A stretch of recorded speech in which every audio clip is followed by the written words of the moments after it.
il convient de se redire la raison d'être de la vertu. Parler de vertu aujourd'hui peut sembler désuet, dans un monde où tout change si vite, où le but est de réussir à vivre avec nos différences.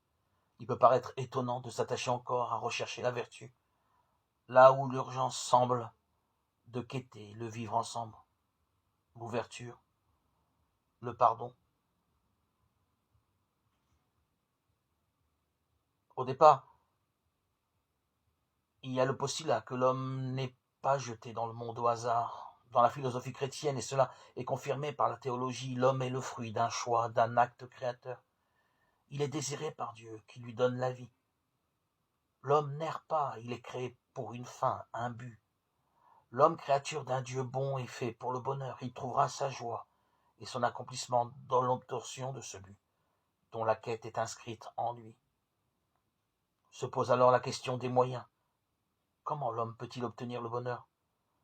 Tous, nous nous demandons, comment puis-je être heureux? La vertu est une des réponses, si ce n'est la réponse à cette question partagée par tous. Si l'homme veut être heureux, il lui faut cultiver la vertu. Il lui faut apprendre à devenir vertueux et à poser des actes vertueux. Apprendre à devenir bon afin de poser des actes bons. La vertu peut être définie comme une disposition à agir bien et en ce sens implique une capacité ordonnée au bien. Son contraire est le vice, capacité au mal.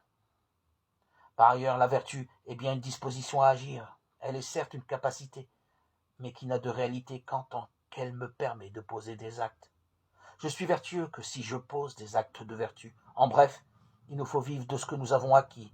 C'est mon action qui doit avoir changé. Pour être heureux, il me faut vivre de la vertu.